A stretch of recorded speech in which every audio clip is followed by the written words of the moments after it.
uma mulher que foi considerada sendo a pior mãe da Inglaterra por sequestrar a própria filha.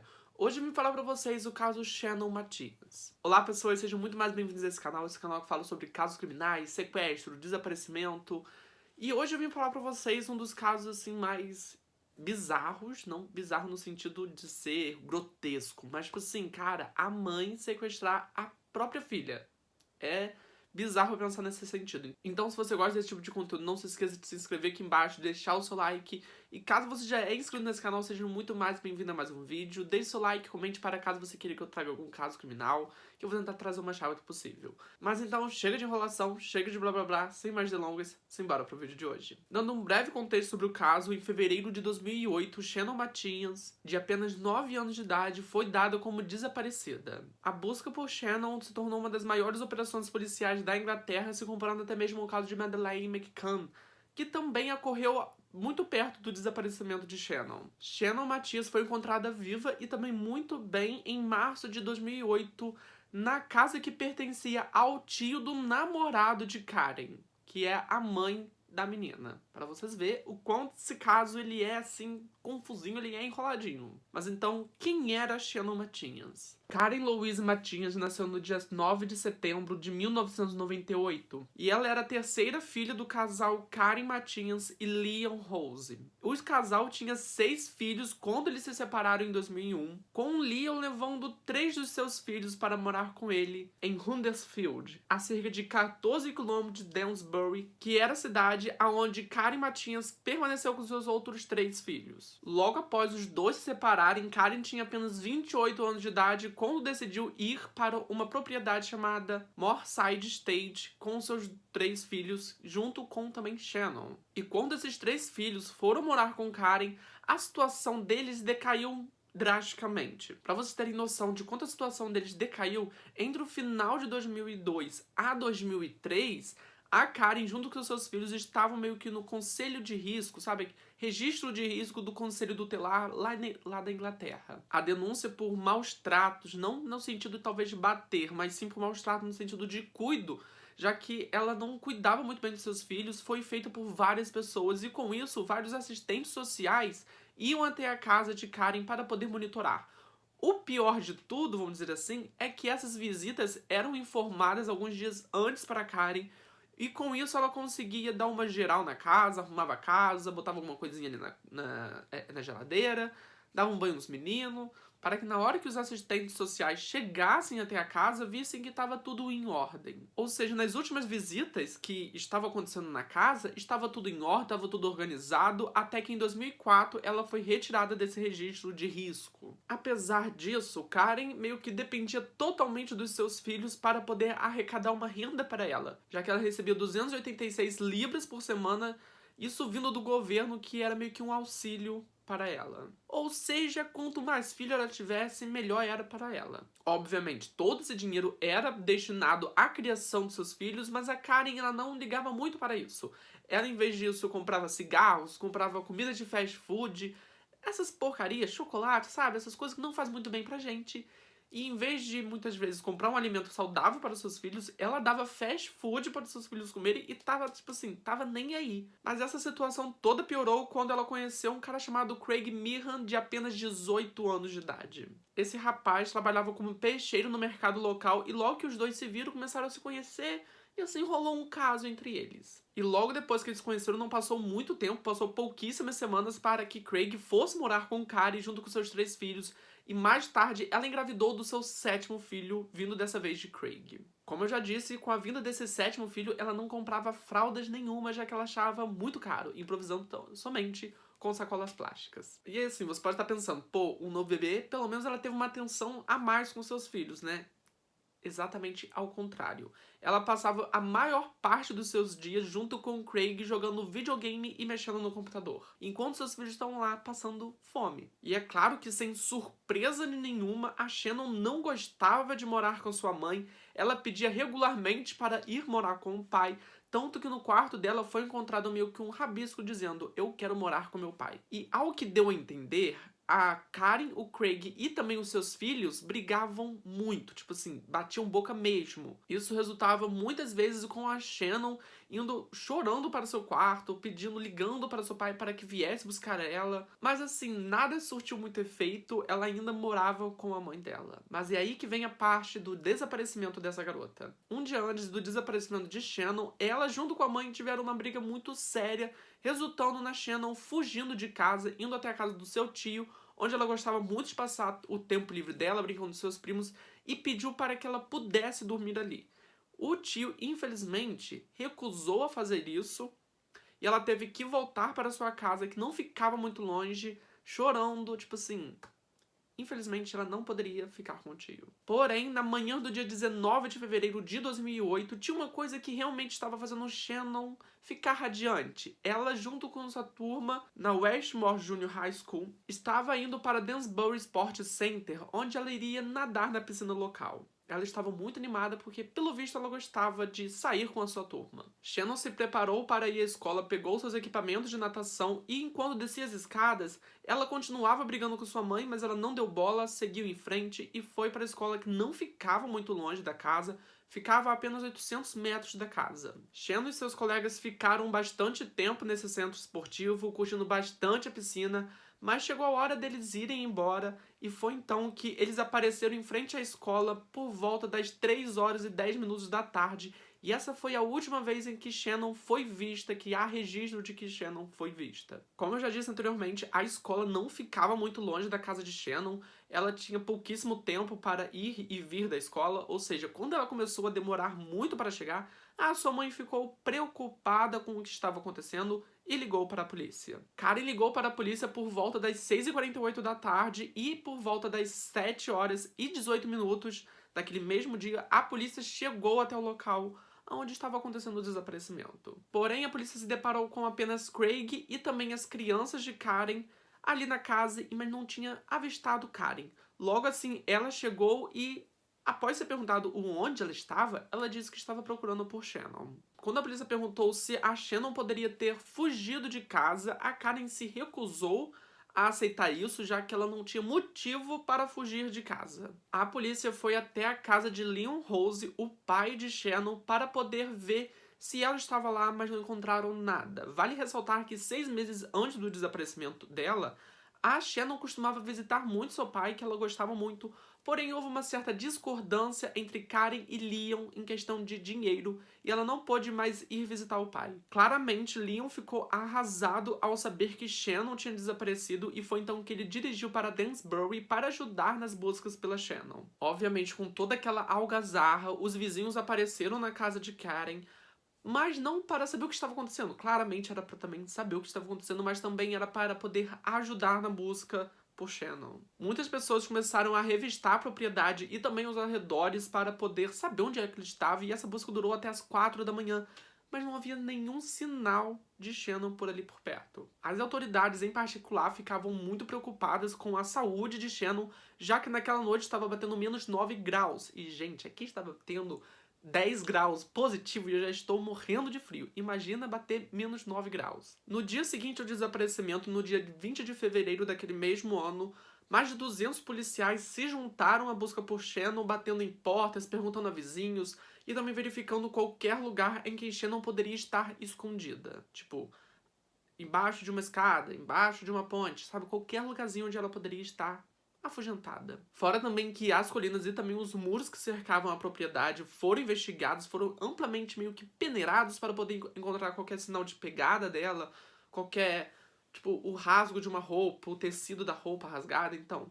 Mas nada tinha, ou seja, praticamente Shannon tinha sido abduzida por alienígena, porque não tinha explicação. Ela não tinha dado nenhum sinal de que ela realmente desapareceu, não tinha ninguém visto ela desaparecendo. A última vez que alguém viu ela meio que viva foi às 3 horas e 10 minutos na escola, ou seja, onde é que estava essa garota? E é claro que toda essa investigação chamou muita atenção, principalmente porque 9 meses antes, o desaparecimento de Madeleine McCann tinha acontecido. Ou seja, o superintendente chamado Barry Sophie fez uma coletiva de imprensa falando que estava que eles estavam usando todos os recursos possíveis para localizar Shannon com vida e talvez não cometerem o erro que eles estavam fazendo com a Madeleine McCann. A polícia também alertou a Karen para que ela não ficasse dando entrevistas por aí, dizendo coisas, já que isso poderia interromper ou até mesmo prejudicar a investigação. Porém, Karen não deu ouvidos para esse conselho, já que naquela mesma noite, Karen foi até a frente da sua casa,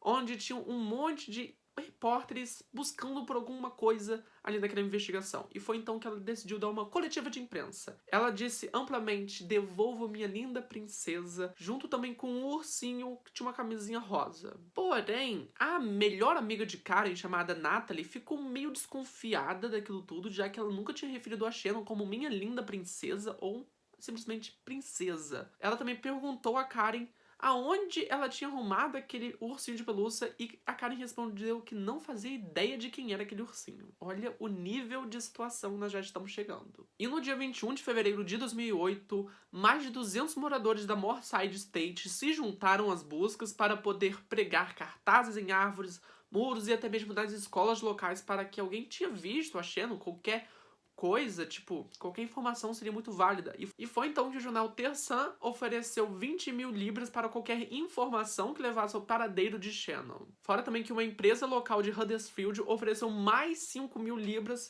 para ajudar nessa recompensa, totalizando 25 mil. E em 26 de fevereiro de 2008, uma verdadeira equipe de investigação foi levada até o local com cientistas forenses, psiquiatras comportamentais, pesquisadores de montanhas, cães farejadores, mas nada de encontrar qualquer sinal de Shannon. Isso estava muito estranho. Obviamente, Karen foi em outra entrevista coletiva junto com Leon, o pai de Shannon.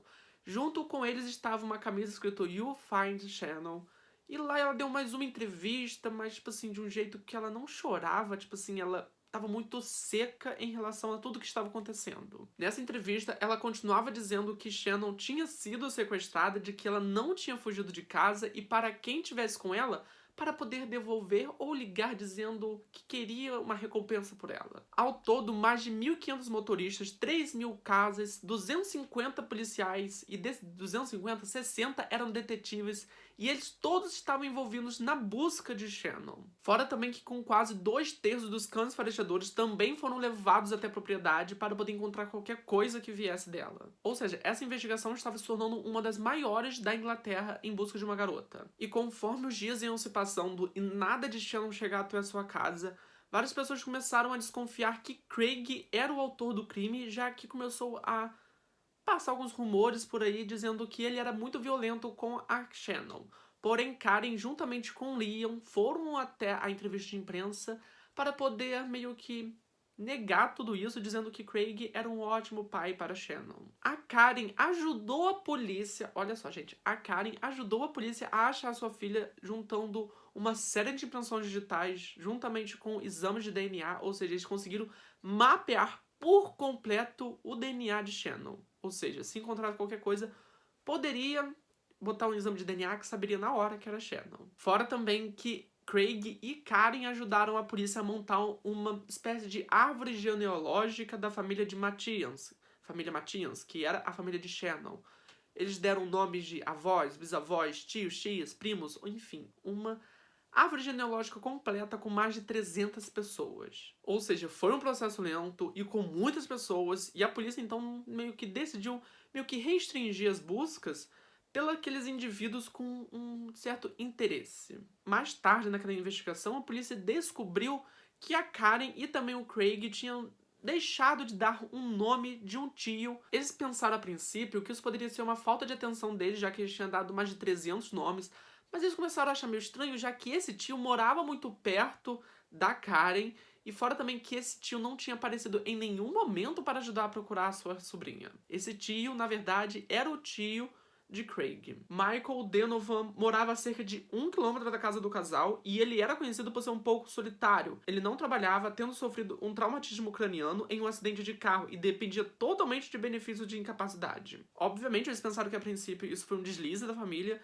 Mas logo eles descobriram que não foi não. Foi então que no dia 18 de março de 2008, os policiais decidiram fazer uma visita até Michael Donovan. Os detetives Townsend e Kathleen Well chegaram ao bloco de apartamentos onde Michael morava em Lingate Gardens, em Bethlehem.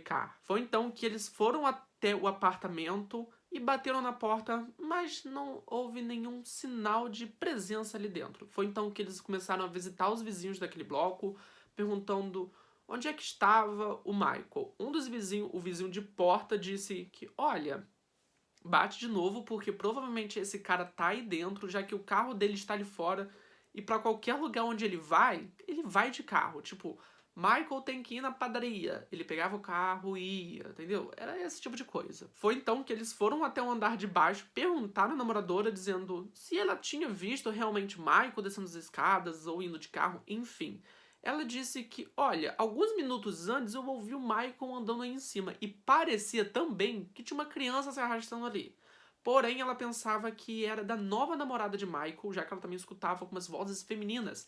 Ou seja, ela pensava que essa criança pertencia a essa voz feminina, que era, na verdade, uma namorada de Michael. Mas também, vamos dizer assim, guardem essa informação da possível namorada de Michael, que mais pra frente também vai fazer sentido. Eles novamente voltaram até o apartamento de Michael, bateram na porta, mas não houve nenhuma resposta. Foi então que eles decidiram arrombar a porta e se depararam com um apartamento completamente escuro e em silêncio. Eles começaram a verificar todas as portas, mas eles se depararam com uma porta trancada. Foi então que bateram na porta, ninguém respondeu e eles arrombaram novamente. Mas eles encontraram um silêncio total naquele quarto. Logo após eles adentrarem o quarto, eles então escutaram um barulho muito estranho vindo de uma cama de van. Essa cama de van, como eu posso explicar? É uma cama onde tem gavetas na parte da frente e as laterais são fechadas. Eles escutaram uma voz vindo de lá que dizia o seguinte, abre aspas, pare com isso, você está me assustando, fecha aspas. Logo após isso, uma garota sai da parte de trás da cama, caminhando meio que desorientada, sem muito rumo. E foi então que um dos policiais carregou ela até a porta, dizendo quem ela era e o que ela estava fazendo ali. Foi então que ela disse que ela era Shannon. E quem estava junto com ela naquela cama era o tio dela, chamado Michael Donovan. Eles tentaram erguer a cama, mas só que eles não conseguiram, já que a cama estava muito pesada. E nesse momento, eles tentaram forçar o Michael a sair da cama, mas eles não estavam conseguindo. E foi com muita luta, literalmente, já que ele estava chutando os policiais, que eles finalmente conseguiram fazer com que Michael Donovan saísse lá de dentro. Michael Donovan foi preso no local por suspeita de sequestro, fora também que enquanto ele estava sendo levado até a viatura, várias pessoas começaram a perguntar o que estava acontecendo, tipo, que doideira é essa? E logo a notícia de que Shannon tinha sido encontrado começou a se espalhar por toda a localidade, com várias pessoas saindo para fora para festejar, rasgando cartazes. E a notícia chegou até Karen, que não reagiu com tanta, assim, naturalidade. Obviamente, Karen chorou, mas, tipo assim, era um choro muito sem emoção. Parecia que ela estava chorando não de alívio, mas sim, tipo assim, que merda que está acontecendo. Junto com a cama do Michael, foi encontrada 600 libras, fora também uma última edição do jornal The Sun, onde já anunciava que a recompensa estava valendo 50 mil libras. Depois que a notícia foi dada a Karen, a polícia foi até o local, foi até a casa dela para confirmar de que sua filha finalmente foi encontrada. E eles foram perguntados se estavam querendo ir até onde Karen estava, que era no hospital para os primeiros socorros. Eles foram até lá, porém eles não puderam meio que ir conversar com a Shannon, já que meio que para poder preservar algumas evidências do crime. A mãe, a Karen, não reagiu muito bem, vamos dizer assim, para uma mãe que tinha perdido sua filha durante 24 dias. Ela simplesmente olhou para sua filha e falou, ela está de roupas novas. E não chorou? Não fez nada. A princípio a gente pode pensar, pô, a mãe está em choque.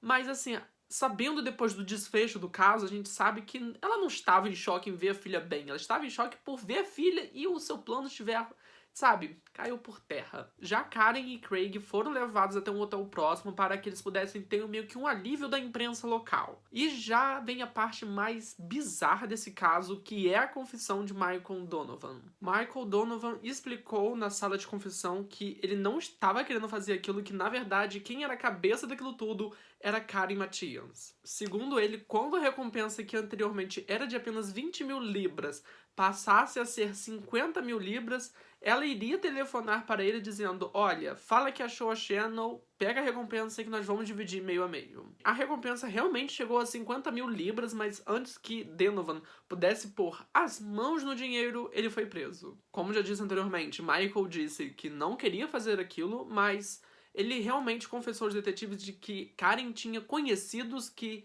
ela alertou falando: olha, se você não fizer isso, eu posso falar para essas pessoas conhecidas te matar. Apesar do sequestro, Michael Donovan aparentemente não era uma pessoa ruim para Shannon. Ele passou a comprar alguns brinquedos e também algumas roupas para que ela pudesse se vestir e também brincar um pouco por ali. E se lembra daquela questão da vizinha debaixo dele falando que tinha escutado a possível namorada dele no andar de cima? Então, havia uns rumores que depois que Michael e Karen se conheceram no velório do pai de Craig, eles começaram a conversar, iam para alguns bares e cafés e posteriormente eles tiveram um caso. Ou seja, possivelmente, essa pessoa, essa namorada de Michael, era a Karen. Embora a Karen falou que não sabia de nada disso, tipo assim, nunca teve um caso com Michael. E Michael também nunca admitiu ter tido um caso com Karen. Depois desse susto todo, Shannon ainda permanecia muito bem psicologicamente falando e fisicamente falando também. Mas ela tinha uma sessão meio que de 10 minutos com um policial especializado em pegar alguns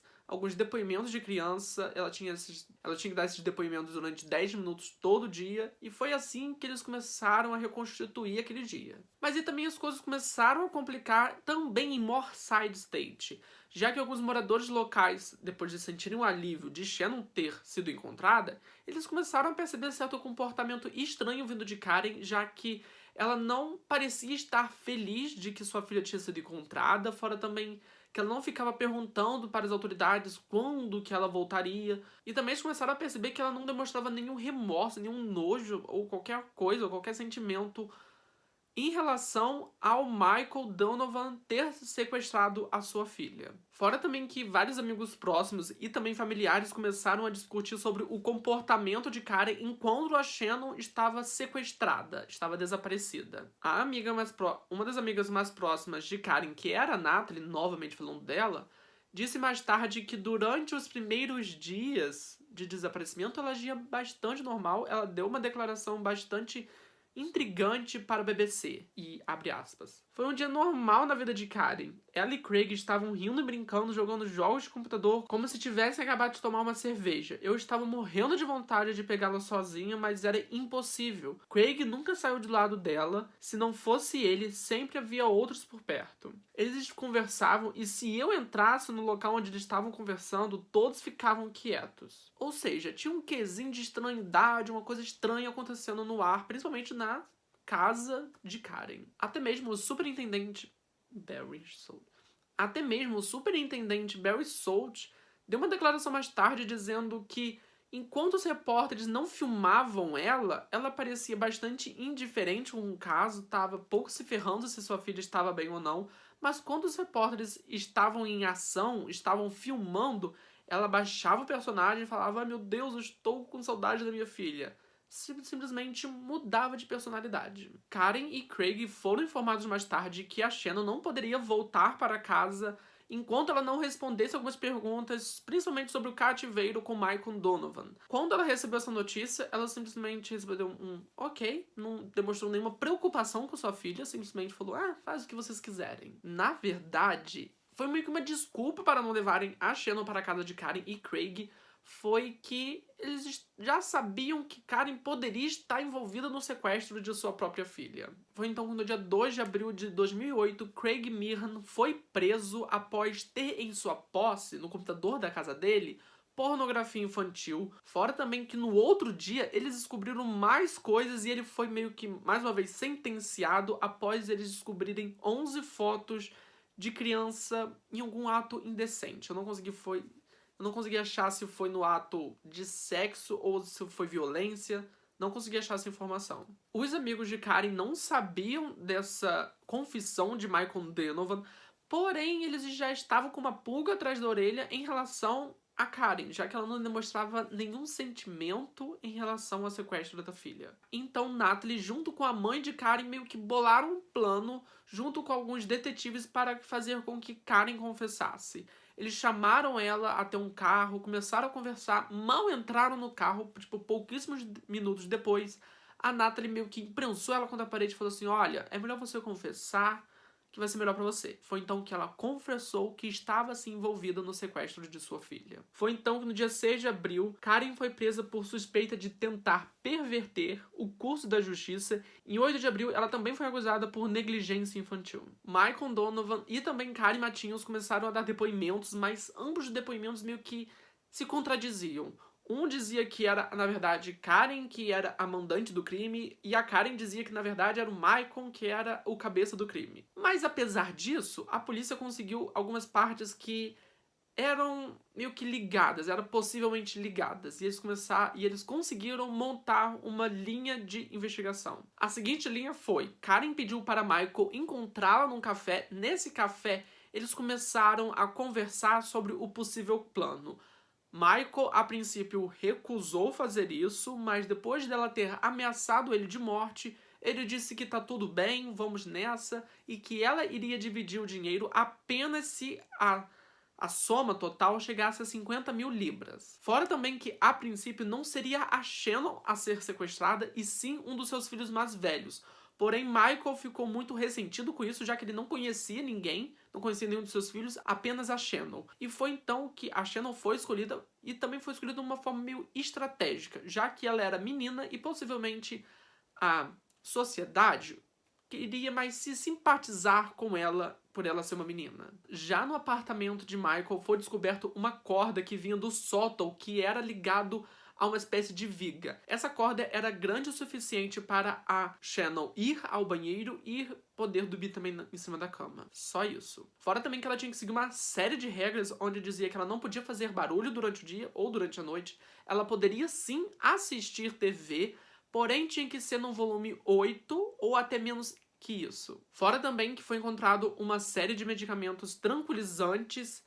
E também foi descoberto que 20 meses antes do sequestro dela, ela já estava sendo drogada. Os outros filhos de Karen posteriormente foram meio que levados dali, levados daquela casa, e os vizinhos, com raiva do que estava acontecendo, começaram a vandalizar a casa de Karen. Karen e Michael Donovan foram julgados em 11 de novembro de 2008 e o julgamento durou apenas 3 semanas. Durante todo o julgamento, a Karen permaneceu chorando, dizendo que ela não estava envolvida no sequestro de sua filha e que, na verdade, o Craig estava envolvido naquilo tudo, dizendo que ela deveria sim ser a mandante do crime, que ela foi forçada a ter esse papel no crime. Ela também disse ao tribunal que tinha medo de Craig e que, na verdade, ela se sentiu obrigada a fazer aquilo tudo por ele. O júri considerou Karen e Michael culpados de perversão no curso da justiça e foram condenados a apenas 8 anos de prisão, sendo liberados em 2012 após cumprir metade da prisão. Karen foi transferida para o sul da Inglaterra, onde recebeu uma nova identidade e também uma nova reformulação, vamos dizer assim, mas logo os vizinhos souberam quem ela era e começaram a brigar com ela, até mesmo querer matar ela. Foi então que ela foi transferida, mas os vizinhos também ficaram com muita raiva do que estava acontecendo, já que eles tinham dado todo um ênfase para encobrir quem era a Karen. Eles ficaram pistola da vida ao descobrir isso. Shannon e seus irmãos também receberam novas identidades e foram para lares adotivos diferentes. Infelizmente, eu também não consegui achar por que eles foram para lares adotivos diferentes, já que tinha o Liam Rose, que era o pai de Shannon e que queria meio que ela, fora também que não se sabe o porquê que essas crianças não foram também para a avó materna, a mãe de Karen.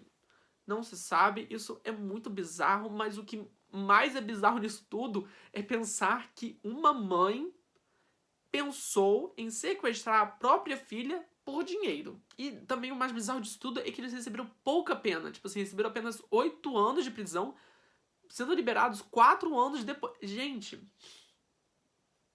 vocês têm noção do que é isso? É de fazer o brioco cair da bunda. Cara, que caso, assim, bizarro. Enfim, sabe?